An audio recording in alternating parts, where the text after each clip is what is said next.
interview, so scared, it's my first interview, and the person failed me. Says, no, you're not qualified. On age basis, or you really didn't have the content, the substance? It was my first interview. I think I was just super nervous, and I just didn't make it. 14 years old, you're still pretty small. And but that's where the homeschooling or let's entrepreneurial bit kicked in. So he had a phone call, he left the room, and during that time I saw a lot of their publications on the wall. And so I picked one of them up and looked through it, found a few English mistakes. And when he came back and said, okay, thank you very much, I said, this needs to be corrected. This needs to be corrected. That's the kind of thing that... So the homeschool gave you the knowledge, but also the confidence, the skill to not shy away, like seize the opportunity, so to speak. Yeah, the initiative, I would say. Take the initiative. Taking initiative of the situation, whatever it is. Right on the heart of the cause, let us get it out of the way. Are you saying, therefore, that even because we are at crossroads as a generation, where we are either or, to go to school or not to go to school, so much so that even our very own government, after long consideration, are starting to push the education system more towards the thematic, the new curriculum. Yes, there is STEM, but there is also vocational, right? Where people from the onset are being programmed and taught to work towards self-skilling, as opposed to what we did many years ago. I don't know if you're aware of that. So can we get, for our listeners who are on the fence, to be educated or not, to take a chance and go down to the garage and ask your mom for an old computer and be a founder of some app, or to go and do all the PhDs and hope that you'll discover a vaccine? What is the role of education? Yes. That's great. That's a great question, and I don't want to be responsible for anybody's life choices here. But I would have to say, though, that getting a good education is very important. Okay, it's very important, especially after you have started a company. Let's say 3-5 years in, or after. Yes, but the starting bit. That part is probably an area that the education system isn't even designed for. It's not the job of an educator to help someone become a good starter. Say that again, please, for the people at the back. So it's not maybe the it's not job. Even interest. Job or interest? It's not the job of an educational institute to make someone a good entrepreneur. Okay, it's not. The schooling system is never going to be designed for that. You can change it to make it as close as possible, but it's not designed to make you a good entrepreneur. Why? Because it's designed to be theoretical, right? And yes, you could say there are these vocational schools that help you with the craftsmanship or the knowledge, but knowledge is also head stuff. Theory is also head stuff. Entrepreneurship, the first 3 years, is not so much about the head stuff, it is about grit. Grit. It's about grit. It's about habit. It's about personality. And that grit, kind of thing. Habit and personality. Oh, June, you're taking us in all forms and shapes, because when you bring in personality, now we have to ask, is an entrepreneur born or made? Because if I don't have that personality in my DNA... It's made, but it's not necessarily made in the school. It's made but not made in the school. That's what I think. That's what I think. So when we do entrepreneurship training like AVODA does, we are not educating per se? We are connecting them to markets, and we're connecting them to capital. And so, our system, by the way, is designed so that, we find the people who have it. Have what? The entrepreneur, the grit. They have the grit, So nobody teaches you grit? That is something the entrepreneur needs to learn on his own or her own, right? When you're 14, go and sell something. You can't replicate that in a school. You see what I mean? Right there. When you're 14, go and sell something. Sell something. What about when you're 40?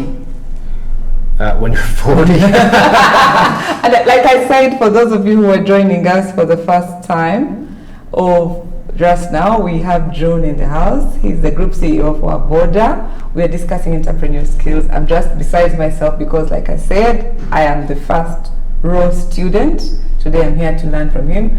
So please bear with me if I ask questions that I feel are geared more to my benefit. But I hope in the audience, online and in the viewership, will be late bloomers, late infant entrepreneur sense, who will want to learn no matter the age. That's what I hope we can pick, because like we have just agreed, many of us can't go back to and do the system, the school system you just talked about, that never harnessed the grit. But here we are, we find ourselves in a reality where you need to have a side gig. The millennials or the Gen Zs call it a gig economy. We are calling it multiple streams of income and all the nomenclature, but it's all about having the grit to step out, because you say it's outside the school. Right. School taught philosophy or whatever, theory. Teach knowledge, and that is important. That is absolutely important, especially I think in the latter part. Once you've started your business, that is extremely important. But a lot of Ugandan businesses, I realize, don't get there to year number 3, year number 4. That first bit is not something that a school can teach you. Okay, it is the ability to go out there and sell, and a lot of that is just being able to read people well, make good connections, and this is very important. I mentioned habit, but this might be a little bit of tangent. But for example, this is a big question. Okay. But let's talk about Uganda itself. Let's say it's an entrepreneur, right? It's got a lot of natural resources, but why can't it ever really become the person who transports the raw materials or the minerals, or refines them, or sells them in the large, markets? Global market. We always get it at the most expensive point, like in a ring or in petrol. We sell. You see, I'm Uganda. I say we. We sell at the cheapest point, and we buy at the most expensive point. Why? Because the moment you go from the provider of raw materials, like in the mines, to someone who supplies, you need one word, and this is like habit. One word. You ready? Yes, I am. Consistency. Consistency. Consistency. Consistency of speed. Consistency of quality. Consistency of good communication. And consistency of stewardship, cost management, whatever you call it. Okay. Thank you very much. We're getting down into the nitty-gritty. But before we go there, you talked about being able to sell. Being able to sell. Many of us will say, I am not a salesperson. It's not because you talked about grit. Now we are talking about the person, because you said it takes a personality, a discipline, and I forget the third one. If I am biased towards selling, and then we are living in an economy or a generation where it's all about creatives. At a click, at a mouse, the people who are listening, us 40% or a big percentage are all young people, where the only thing they hear is creative. Tap into your creative ability. Help us understand the value chain for an entrepreneur out there who just wants to create, but they don't want to sell. Well, then you don't have a business. It's that simple. If you can't sell, you don't have a business. Where's the money going to come from? Right? So there are two things that I think we're discussing here. One is, if you can't sell and you can't make money, you don't have a business. It's pure and simple. The second one is, it's not only about the one sell either. That's where the habit comes in. If you want a business, there's a difference between a product and business. You can sell a product.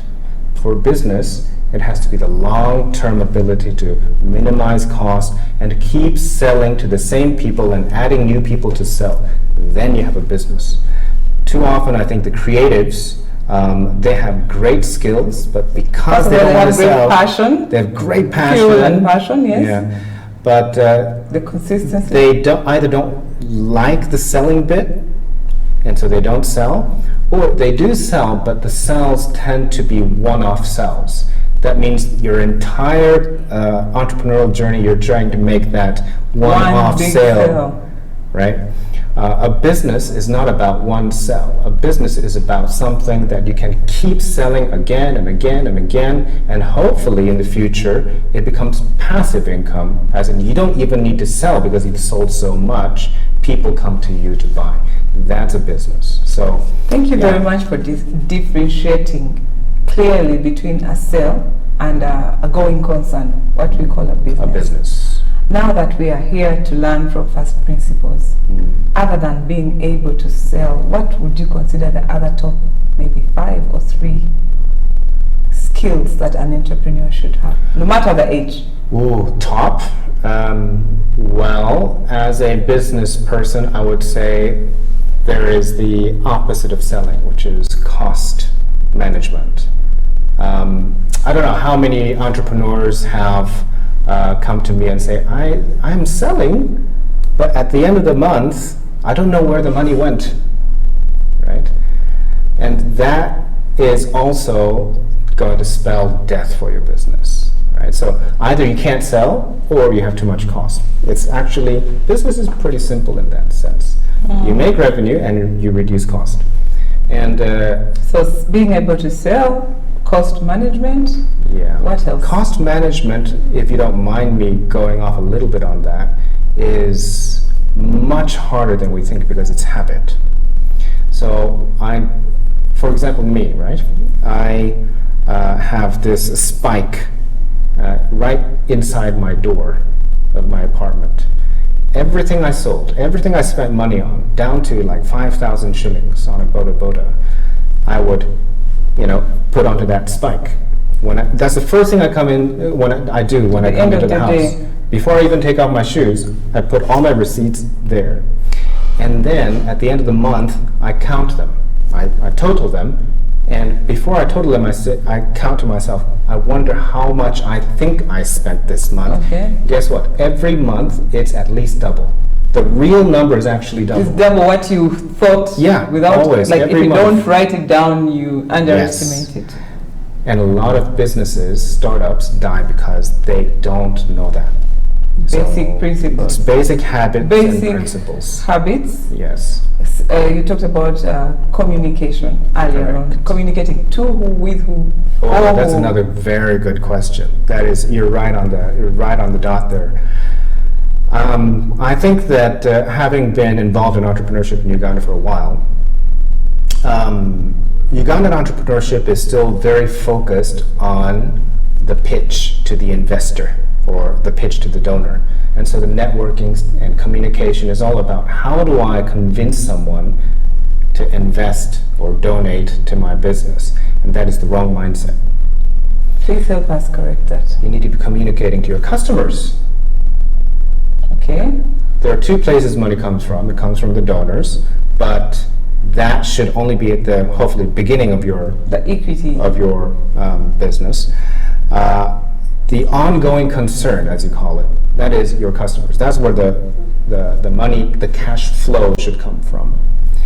And too often we see entrepreneurs that prefer to sit behind their computer, or even if they set up a shop, they prefer to be sitting at the shop and waiting for someone, perchance, by random, to come by to the shop and maybe find something randomly that they want to buy.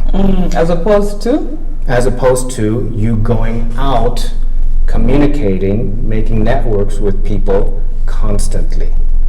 Right? So waiting is lack of communication. Is lack of communication, and waiting kills your business. We, for example, at AVODA, we really prioritize going out there to meet our potential clients, go meet our potential donors, investors. We are the ones who keep initiating that communication. Now, communication is tricky because you don't want it to sound like you're being a pesky person who just keeps, jumping into someone's life, and that takes skill. So those are three. Any other two must-have skills that come to mind? So revenue, cost reduction, communication, consistency. By the way, consistency of speed, quality, cost reduction, and communication. So it's actually those three. Revenue, cost management. With their items. Yeah. Those are the main things, absolutely main things. Sounds like it's stuff everybody knows. I think I have heard that over and over again, from an exam room to my master's class where I've done projects. I'm an entrepreneur. I kept repeating it. Yeah. But I'm an infant in theory. You learned it in theory. What can we do to bridge that gap between what we know in theory? I just confessed to you off camera, I have a business with my master's. Yeah. I still need someone to come in and do the bookkeeping. What you're talking about, the cost management and what.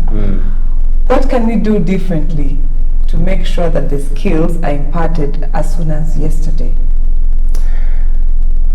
I am afraid I might be the bearer of not very good news, but it doesn't happen overnight. This is a skill, it's habit, so it's a skill that you have to deliberately and intentionally instill in yourself. And after 1 year, you become that person. Some the one that 2 comes years. home and checks in there before taking off their shoes. I always check my costs. Whenever I'm talking to someone, I am ABC, always be closing. I am always selling, right? And also consistency. I'm never going to be that person who delivers one day, but next day it didn't deliver, right? So these kinds of things are, as you probably can understand, is a matter of habit. And habit is something that you need to instill in yourself over a period of time. It doesn't have to be all the time. You don't have to read 7 self-help books if you're not practicing what you preach, what you're reading. No. It's not. Some people once told me that, Asian moms are some of the best business people. They don't have a business, but they manage the household finances so well. All moms. All moms. Newsflash. Okay. All moms. All moms. Yeah. Right? So those are the skills needed, but applied to your business. Yeah. So thank you very much. Time goes very fast. It does indeed, doesn't it? We already halfway into the conversation. Those who are joining us, this is Fidelis Leadership Institute, coming to you every Thursday, live on Smart 24, on our X Space, on our socials, and on YouTube, having conversations that matter. We are in the middle of the year. Some of us have forgotten our resolutions. We are into almost 4 years post-COVID, and that's the season when we all picked up businesses because we had time, we found passions, we found interest, then technology was just the only thing we had. So this conversation really matters for those of us who are reviving our COVID passions and businesses and gigs and whatever you want to name it. For those of us who are stepping out as late bloomers, who realize that after you need multiple streams of income, those of us who are learning that entrepreneurship is the most exhausting but also most gratifying for whatever reason we are using to step out. It has no ceiling. So June is here to give us the 1, 2, 3. He's talked about the skill set, the kind of person an entrepreneur should be. He's given us Ugandan context challenges, if I must say, and solutions. June has taken us through what an ideal entrepreneur, irrespective of age, and I emphasize on the age factor because we're talking about the age in entrepreneurship, not your birth year, because it's never too late to start. Do you agree? I totally agree. He has told us a little bit of what they do in AVODA. They've talked about training and also investment. We will get to the AVODA bit, but we are now building the person that the entrepreneur should be before they even come to you. Sure. You've also made it known here that education is good enough, but the school system is not designed to bring out the entrepreneur side. So you have to have some extra push from an extra force that brings your school knowledge to the practical world. Is that correct? That's correct. You Anything can't fly a plane by studying about it in the classroom, right? So let's try to move a little bit. Of course, you are here. You've only been here 8 years in and out. What does it look like on a global scale? Because you talked about the global nature of entrepreneur. If you're creating or selling an item here, someone is doing the same in Nigeria, in Rwanda, in Japan. What global or forward-looking entrepreneur, what should they have at the back of their mind? Given your global experience, you worked in Europe, America, Asia, of course, and now Africa. I think one word has to be there, and that's global. It has to be global. Now, I think Uganda is doing very well entrepreneurially, to be honest. I think, some people don't believe it, but, they say it was, I think the GEM monitor in the UK said Uganda has the most entrepreneurs by ratio in the entire world. So in that sense, it is the most entrepreneurial country in the world. So in a sense, Uganda is doing really well, and that's why I'm here. Of all the countries I could choose, I came to Uganda. Did you choose? I did indeed. Tell the truth. Did you choose? I did. I did, and I'll tell you exactly why. It's almost as if this leads right to the next topic. Why would someone overseas want to buy from a Ugandan entrepreneur as opposed to a Kenyan entrepreneur for the same product? It's because they know someone there.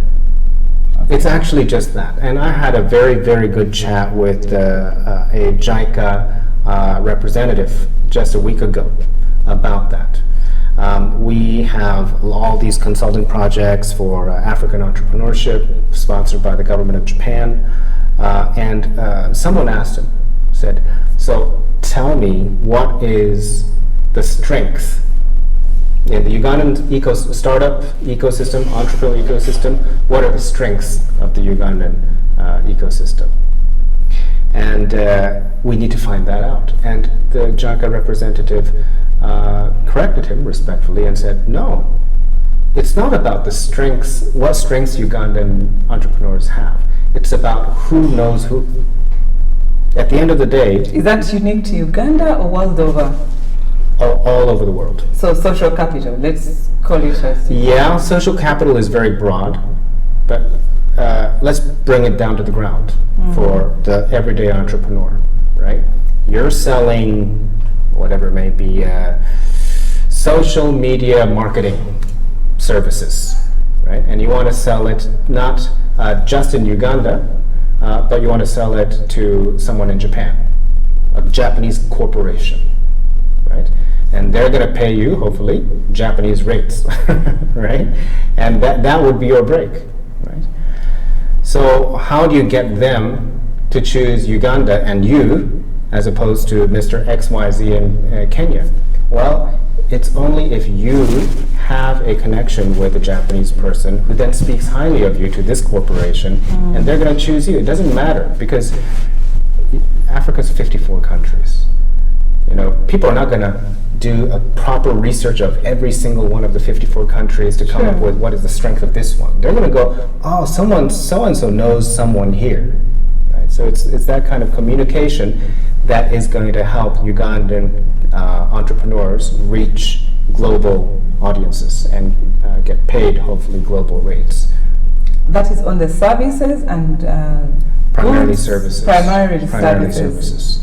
Services still make up 52% of Uganda's GDP, by the way. Services is where the big bucks tend to come from. Sure. Unfortunately, Uganda's primary export in terms of volume is still agriculture. It's still agriculture. So to the entrepreneur out there who's still on the fence, and they are torn between harnessing their entrepreneur skill, or the alternative, I think, would be safe alternative, with the challenges that we mentioned, they say, I hear what June is saying, I hear what Nanza is talking about, but at this age of mine, I can't go back to learn the basics that I missed, even though I have a PhD or a master's or none at all. I don't have. But I do have some savings, I do have a pension, I do have some donation or money I've inherited. Let me go buy stocks. It goes back to the entrepreneur personality.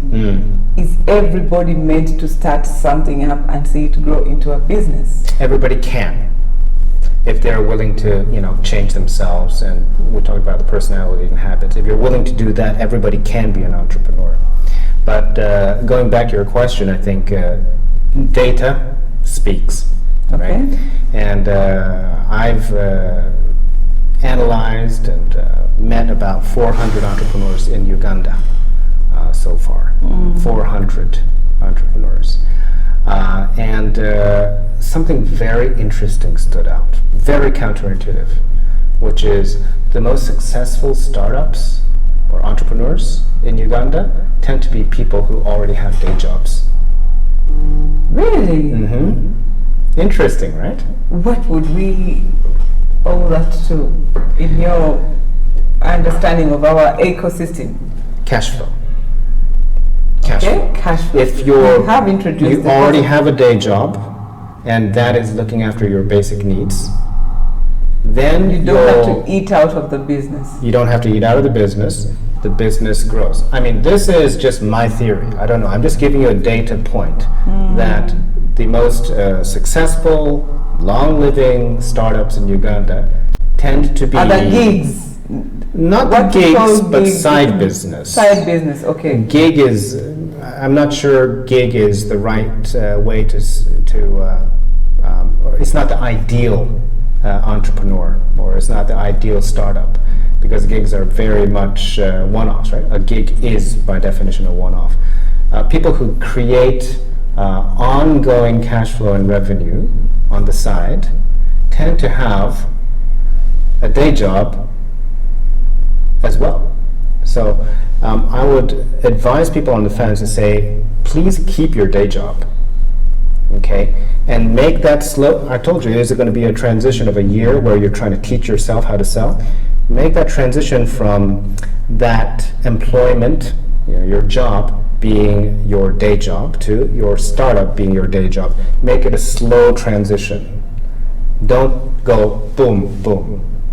That's interesting. There's schools of thought that are out there. If you don't burn your bridges and you have a fallback position, you always go back to it. And that is in the West. And that is very different between the West and I think Africa. And again, that's my... What's different? Help us see the nuances. Let's split hairs on that. I think the main difference is just the amount of time it takes, the length of time it takes in Uganda to have a new business break even. Is very different from countries with populations of high disposable income. If you have customers you have a large enough group of customers in your country who are willing to part with $100, $200 just to buy a shoe, well, shoes, a pair of shoes. You're very Ugandanized, a shoe, that's so Ugandan. Then the possibility of you in a brief period of time getting your business up is high, or is higher.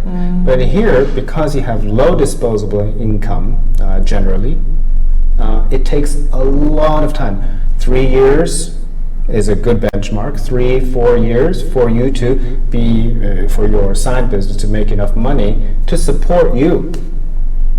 And if you don't have a day job, I guess, the explanation probably would be, if you don't have a day job, during that time you just die out. And you would rather have your startup die first than yourself die, and so the startup dies. Naturally.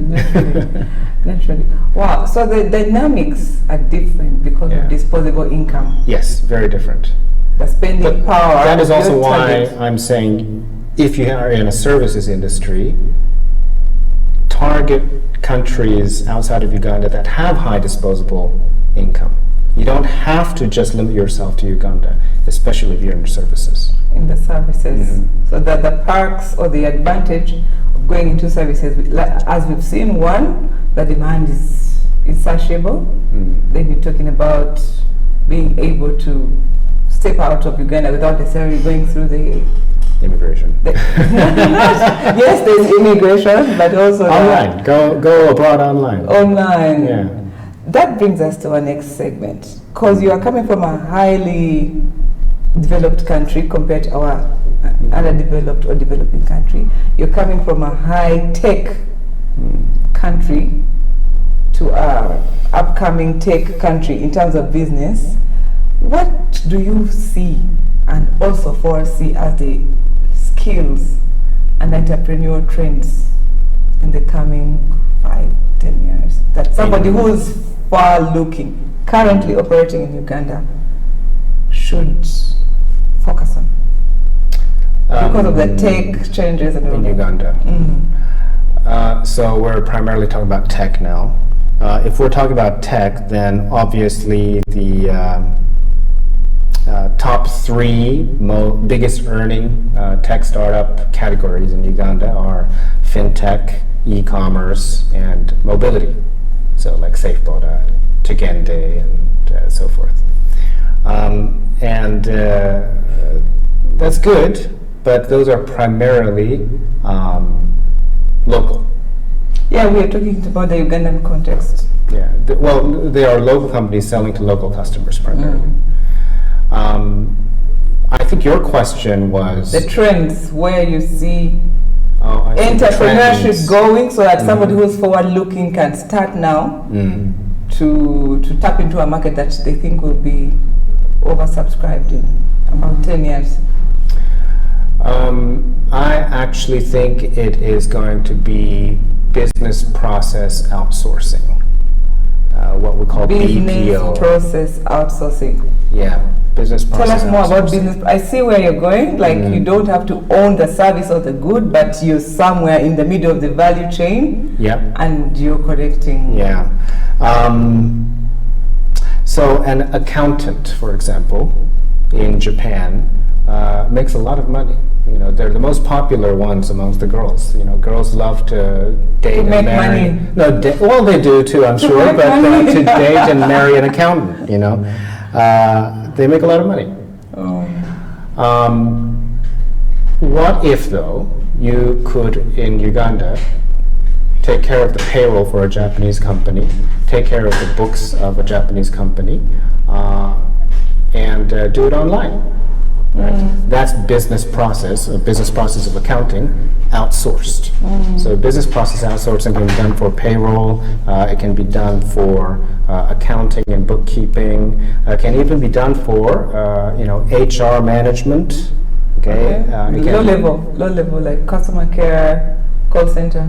Call centers are business process outsourcing areas as well. A lot of M&E, so monitoring and evaluation, is also can be done remotely.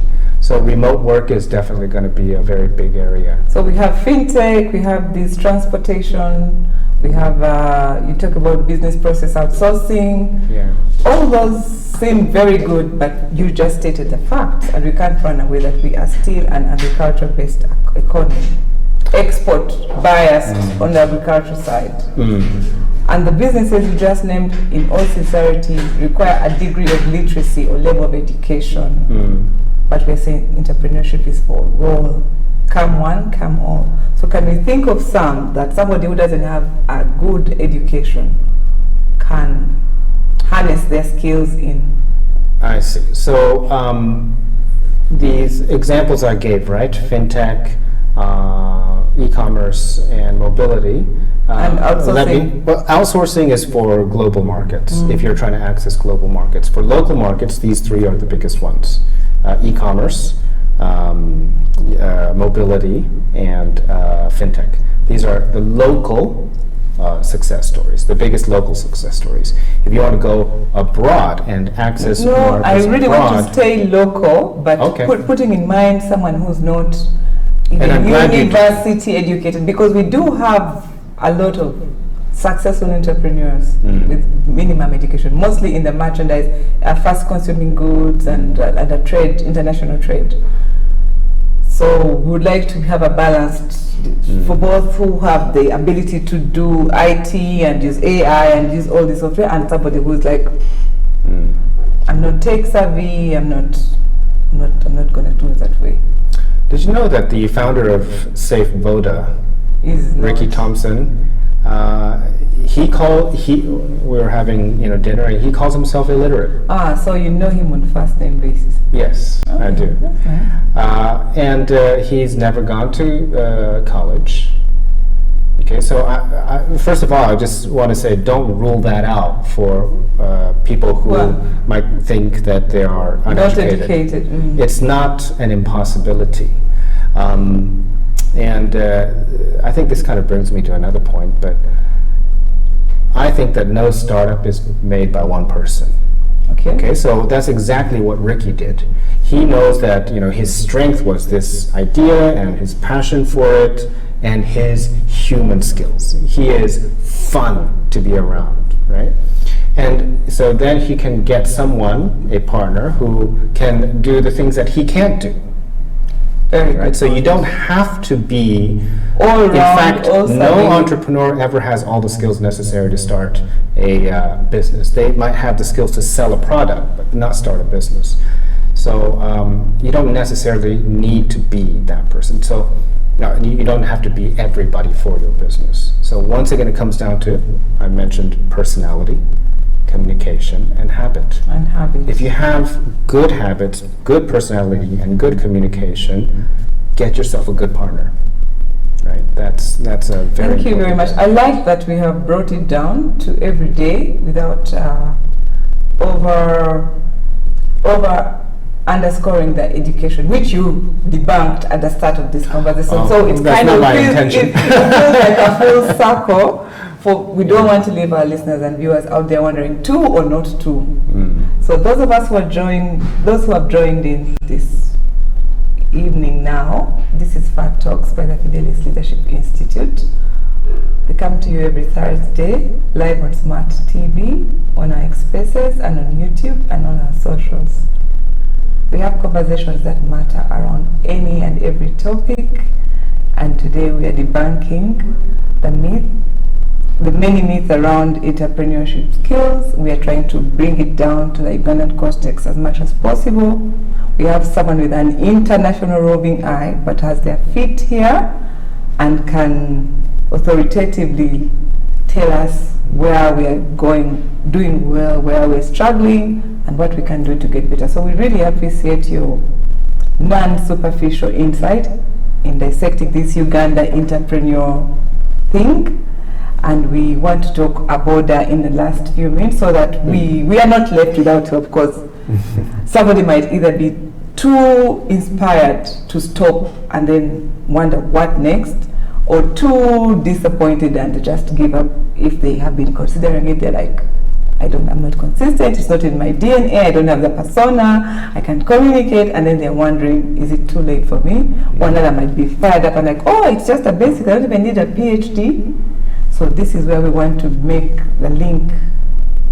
You said we don't learn these skills in school. So do we say to our audience now that AVODA is not another business school? It's not another business school. No, it's not. What is it then? So I mentioned before, but 6 months is the head knowledge. So once again, we're not debunking education for startups. I think it is absolutely critical. So that's the first 6 months. But we also have another 6 months. It's a one-year program. The next 6 months is going out there and selling. Right? You sell it. You sell your product, you sell your services, and we do it together with you. And you come back and you tell us how it went, and we give you advice, and you go out and do it again. If it is a very big client, then we can go with you to give you confidence and credibility. And I want to talk about that word credibility. We're a very big believer that startups are built also on credibility, because it's creditability, right? The word credit comes from are you credit worthy? And so during this 1 year, the first half is theory, the second half is very practical on the ground selling.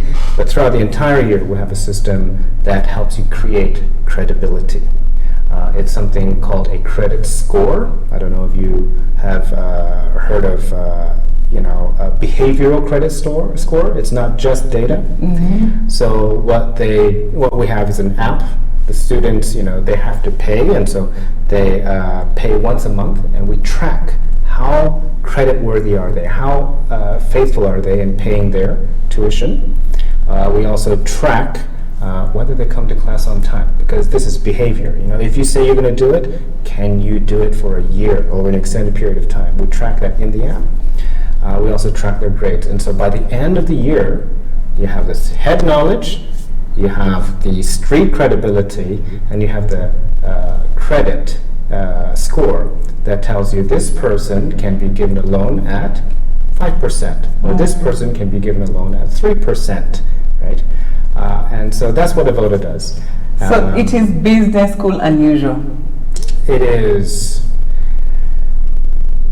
a consultancy.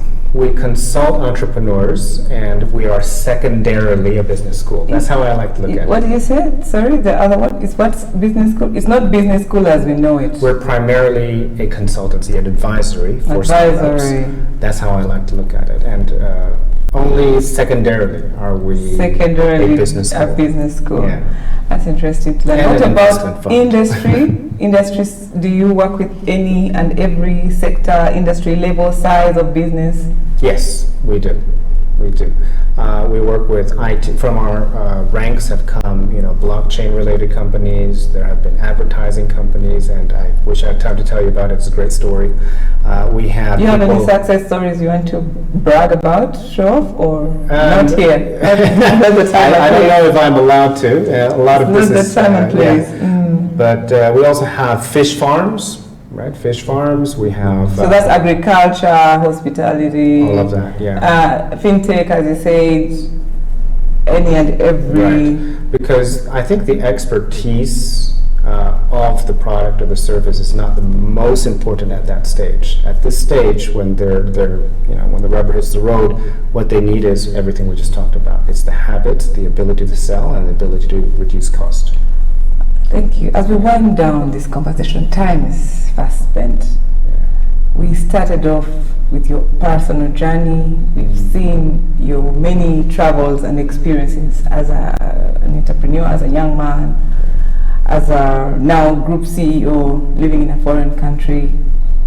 Entrepreneurship is hard work, like you said. What you call consistency, my personal experience, it is hard work. Yeah, it's hard. We cannot live without talking about work-life balance. For entrepreneurs, because from what I've heard, the most successful ones get sucked in. And at Fidelis Leadership Institute, as it should be, we should be able to have everything in moderation. Tell us about work-life balance for entrepreneurs, or is it something you say, let me sacrifice now so that the next generation will be better? Including work-life balance for you, the entrepreneur, self-care for the entrepreneur, and everything in between. You bring this up in a very interesting stage of my life. So for 43 years, I'm 43 years old. For 43 years, I think I used to think, forget work-life balance. I'm going to just go 110%, and I'm going to build something that is going to benefit people. But I got married this year. Thank you. I thought it would never happen, but it did. And now, I'm forced to think about work-life balance for the first time in seriousness. And you talked about, who should entrepreneurs network with, or something like that. And I said, investors and donors and customers. But I think very important, network is maybe not the right word, but your family and your church. If you're a Christian, right? Because faith community. Your faith community, because that is where the longevity of your ability to work comes from. You need it. You need that time away to focus on being fed and being loved, and then go out and conquer the world again. I'm starting to realize how important that is. Like they say, 43 years in. 43 years in, I'm a late bloomer on the work-life balance side of things. Thank you for that vulnerability, but also confirming what we've always known, that it is what you put in, that sustainability. Like if you burn out at 43 just because you've achieved everything, then the next 43 years are in jeopardy, or so to speak. So thank you so much. Anything else you want to say to our entrepreneurs out there? I don't know if you have any questions from the listeners and viewers. I'll ask the administration side to quickly send through. Yeah. Please, what else do you have to say to the Ugandan entrepreneurs out there? I would say that please don't fall in love with your first business idea. I think that is, we talk about creatives, but that is a tendency if you're a creative to go, I love my product. So don't fall in love with your business. Please fall in love with the problem your business is trying to solve. Please say that again. Don't fall in love with your business. Fall in love with the problem that your business is trying to solve for people. And if you can do that, then sometimes your product might change, your services might change, the method of delivery, the method, the distribution might change, but what is the problem you're trying to solve? Right? And that sounds very altruistic. Well, business is, in a sense, altruistic, right? If someone doesn't need it, they're not going to buy it. Right? So what about want it? Wanting is in populations of high disposable income. Which is not a Ugandan context. We actually teach this in AVODA. It's a very, very central piece to our teaching. Please throw more light. I know time is not on the side, but because that is on the fence as well. We are torn as entrepreneurs between going to meeting basic everyday needs, where everybody will need product A or service A, or trying to create some niche. Everybody said find something unique, price it, and people will come flooding to you. Whether it's an experience, we've heard of Airbnbs, we've heard of destination, for us in the hospitality business. Well, I'll throw one statistic at you. So Forbes magazine, it did a massive study on startups that failed. And you know what the top reason was for startups that failed around the world? The top reason was no market need. And that's different from no need. No market need. What's the difference between market need and no need? Yeah, so if you are trying to make, so let's say there are people who need mosquito nets. There are people who need water but can't pay for it. Right? That's the area of altruism, and we need that, of course. But you're not going to get paid for it. Right? So if you're a business, for-profit business, and you're trying to make a revenue, then you need to find things that are not just need, but market need, which is also known as demand. So people need it, and they can and are willing to buy it. You can't make them want it or need it? Want is above that. Want is, I don't need it, but I want it, and I can pay for it. I think this is a conversation starter when we come to AVODA. Ladies and gentlemen, viewers and listeners, time, as usual, has not been on our side. We've been very honored to have June here. Whatever insights he has shared here, you would have to pay, is it gold, blue, yellow, AVODA blue. AVODA blue to hear him speak. But from Fidelis Leadership Institute, we brought him here, an hour and counting.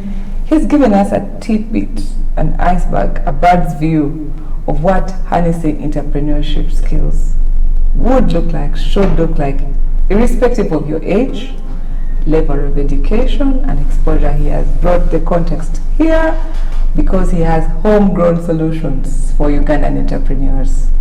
We thank him very much. Would like to request you to follow this conversation beyond the hour or so we've had here. We will put our contact, we'll put AVODA contacts. Please reach out. Please check in, consult, get to do a check on where you are, where you want to go as an entrepreneur, and let's keep in touch as we grow our skills as entrepreneurs. Thank you so much, June. Thank you so much. It's been a pleasure talking to you. You have thrown out everything we've done in school. I hope not. We've basically not been learning. I said we're here to learn, but I think I can tell we've unlearned. A lot of unlearning has happened, and we thank you so much for being a great audience. Tune in again next Thursday for more conversations that matter. We do have some trainings from Fidelis coming up in the coming month, one of them being competition law. I wish I could get still a second for you to talk about, as we get into this competitive global market and regional market, what would be good to know about competition. In a second, please. Oh, now? Yes, please, if you don't mind, because we're trying to get people to look beyond the startup and look at the macro environment in which they're going to operate. I'll just throw something then let me just say this. Competitors can be your best clients. And best clients. Best clients. Okay. They can be your best partners, your best clients. Why? Because they have the same needs, they probably have the same customers, they have the same assets that you need. And so competition should never be toxic. Competition should be very good competition, collaborative competition, and I think that's a conversation for another time. All right. Thank you very much for that last nugget. As we're saying, we do have trainings on competition law because we just had that law enacted in Uganda. Please look out for information for this training that's coming at the end of June. We do have our cohort, our 5th cohort, starting in August, where we'll teach you much more than just entrepreneurship skills, leadership skills, communication skills, personal development skills. So look for us on our socials. Plan to be in class either in June or in August, and we wish you a lovely, lovely evening. From June and I, thank you so much, and ciao, ciao. Thank you, Nanza. Thank you, everybody.